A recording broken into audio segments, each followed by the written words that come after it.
días, estimados estudiantes. Es un gusto saludarles.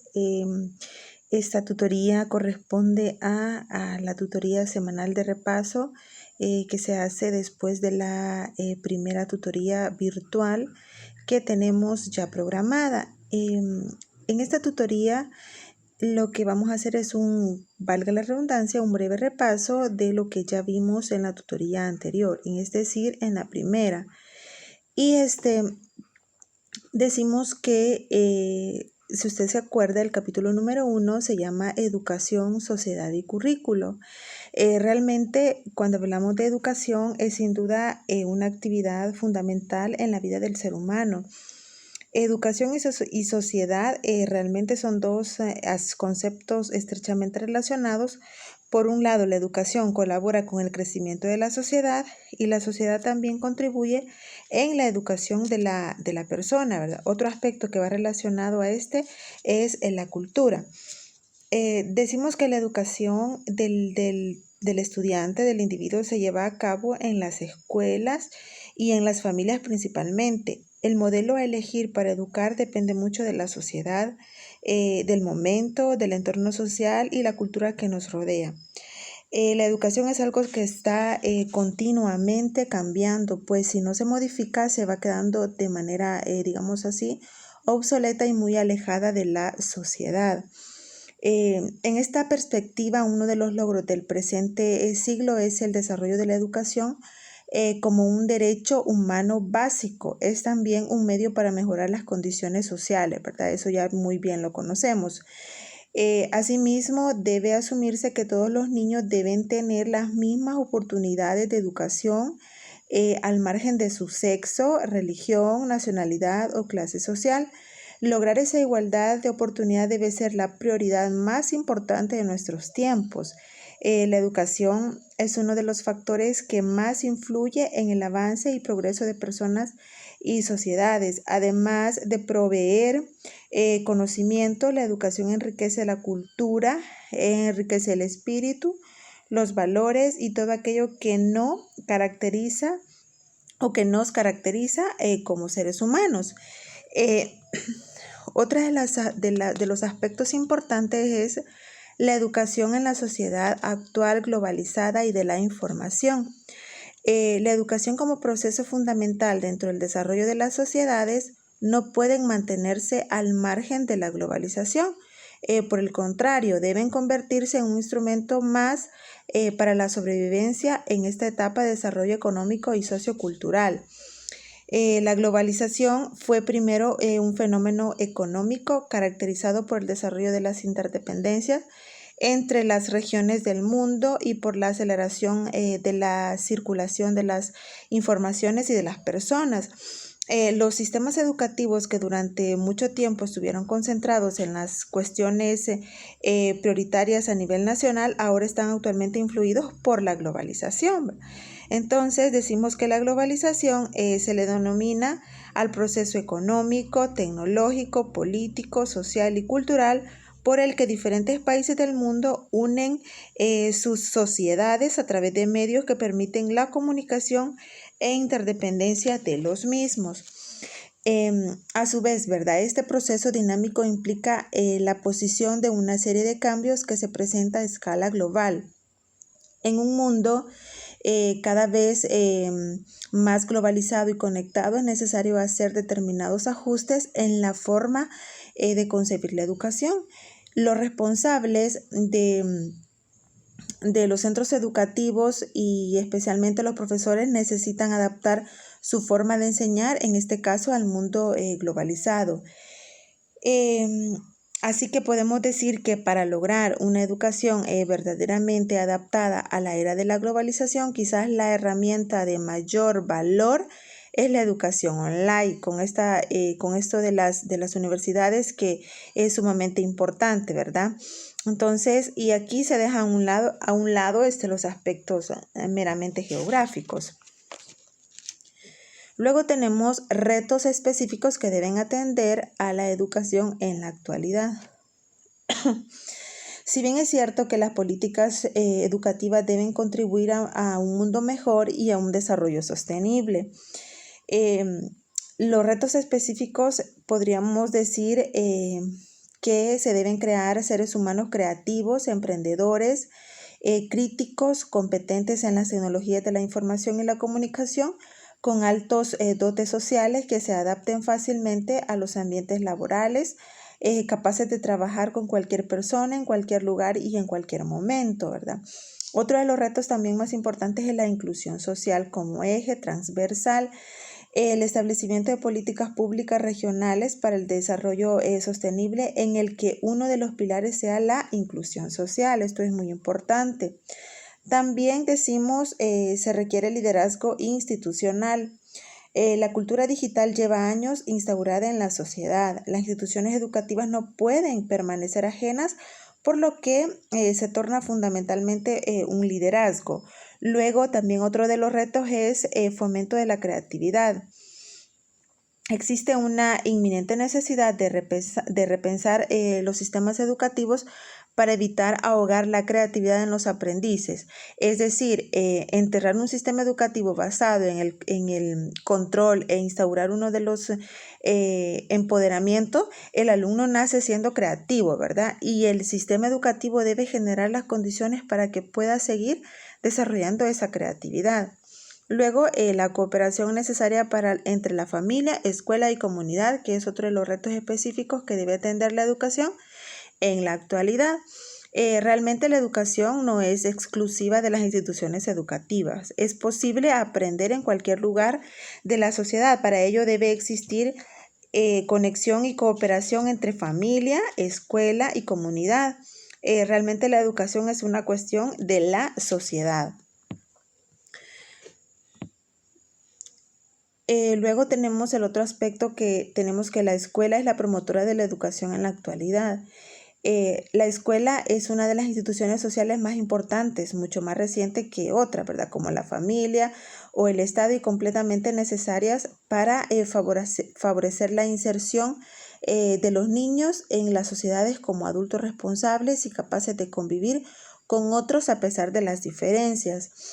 El objetivo principal de la educación es potenciar al máximo el desarrollo integral de los estudiantes, atendiendo así a los diferentes ámbitos o dimensiones de desarrollo, en este caso motor, afectivo, cognitivo, comunicativo y social, ¿verdad? Es necesario educar a las personas completamente, no solamente en lo académico, sino también educarlo en lo personal y en lo social. Entonces, decimos que la escuela como institución promotora proporciona a través de las funciones de socialización oportunidades de adquirir y consolidar el sentido de la autoestima, de integrarse como miembro activo de la comunidad escolar y de mantener relaciones sociales en diferentes niveles de la convivencia, ¿verdad? Entonces la escuela es concebida como institución socializadora, ya que en ella se transmiten pautas sociales y valores que ayudarán al alumno a vivir en grupo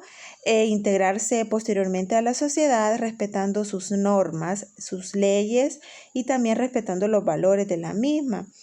Por lo tanto, desde la escuela se está socializando y promoviendo nuevos retos para los estudiantes, es decir, la escuela asume su papel como promotora de los procesos de socialización. También tenemos características que debe tener una escuela con una visión integral. En primer lugar, tenemos que se ocupa en desarrollar el talento a sus alumnos. A través del acompañamiento continuo, apoya a los estudiantes para descubrir su pasión e impulsar su desarrollo profesional y personal.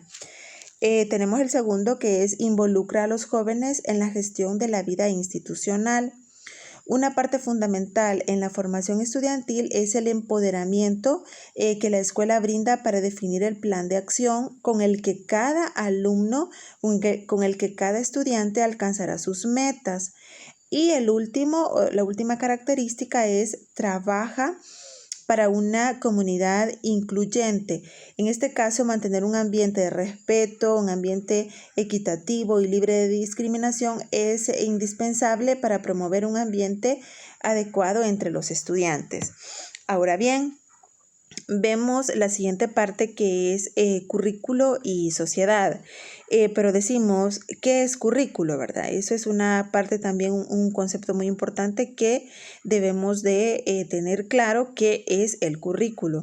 Entonces, cuando hablar del currículo es también abarcar los procesos de enseñanza-aprendizaje, las corrientes pedagógicas, la identidad cultural de las comunidades escolares, las políticas públicas educativas, las relaciones entre los sujetos que intervienen en un acto pedagógico. Entonces, eh, el currículo realmente se refiere no solamente a la estructura formal de los planes y programas de estudio, sino a todos los aspectos que implican la elección de contenidos, las disposiciones de los mismos, necesidades de la sociedad, los materiales educativos o didácticos y también la tecnología que se va a tener disponible para el desarrollo de esos contenidos.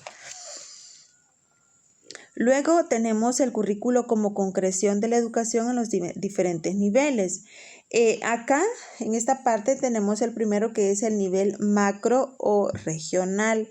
Anteriormente se les explicaba y se les decía en qué consistía cada uno de ellos, que es que la enseñanza y el aprendizaje se concentra en el currículo y si las personas se encuentran inmersas en una sociedad basada en el conocimiento, entonces el objetivo del currículo es la formación de sujetos sociales y políticos en un medio cultural. Los rasgos principales generalmente que caracterizan todo documento curricular del nivel nacional son los siguientes. El primero tenemos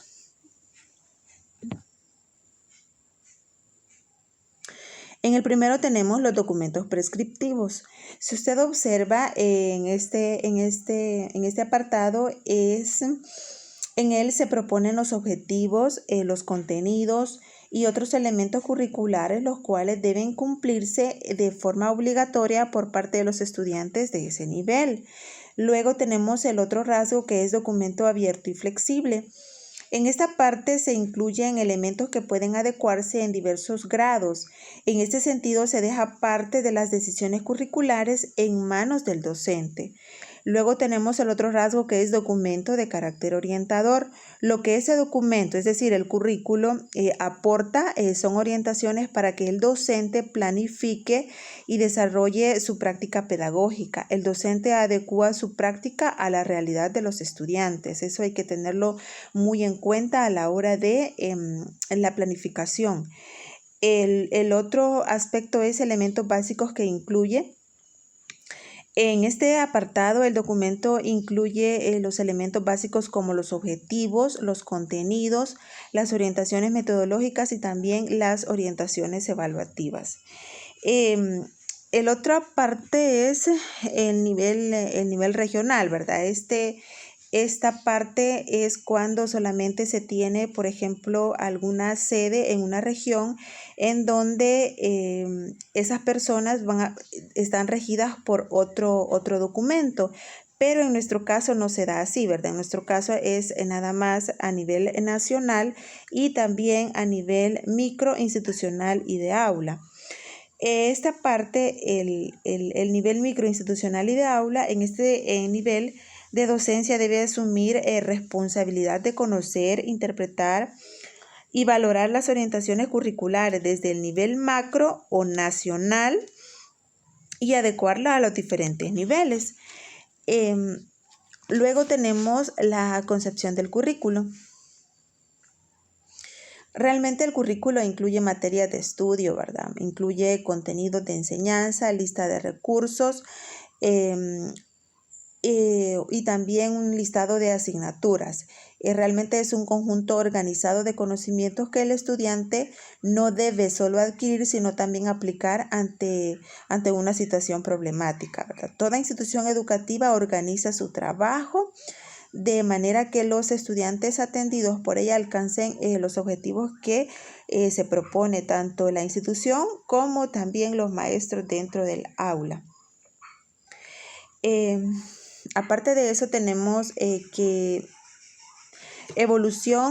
tenemos la evolución del término currículo, las definiciones y ofrecidas por los diferentes autores. Ustedes pueden revisar en la parte del libro esta parte cómo ha venido evolucionando el currículo, ¿verdad? Que a medida que ha pasado el tiempo, pues el currículo ha sido como ha tenido varias ventajas y que nos pueden ayudar a nosotros también como maestros también. Luego tenemos algunas implicaciones de la opción por un determinado concepto del currículo en la institución educativa y en el aula. Realmente todo aquí, bueno, hemos colocado que toda institución educativa responde a una concepción curricular. Algunas veces viene desde el nivel nacional, otras veces es reconstruida a la luz de las necesidades. Si el currículo está enfocado en la enseñanza, se debe de recurrir a las clases magistrales, ¿verdad? Esas son algunas implicaciones que ha tenido durante el desarrollo el desarrollo evolutivo de esta parte que es el currículo. Es nada más, como les decía, un pequeño repaso de la actividad de la tutoría anterior, de la primera tutoría. Es un repaso, espero que pues sí les ayude en reforzar sus conocimientos. Y cualquier duda que tengan con respecto al texto paralelo y a la actividad de investigación, pues estoy para servirles. Escríbame, yo con gusto le atiendo. Y también decirles que este próximo sábado tenemos la segunda tutoría con el capítulo número 2, que tiene como nombre el capítulo número 2, operatividad del currículo en la institución educativa y de aula. Entonces vamos a ver varios aspectos que usted los va a tomar en cuenta a la hora de hacer su trabajo, su informe de investigación. Así que les dejo esto por acá, espero sea de mucha ayuda para ustedes. Nos vemos el próximo sábado 24 de octubre, siempre a las 8 de la mañana, de 8 a 10, que es la duración de la tutoría. Y repito, cualquier consulta, pues estoy para servirles, estoy a la orden. Saludos cordiales para todos. Bendiciones.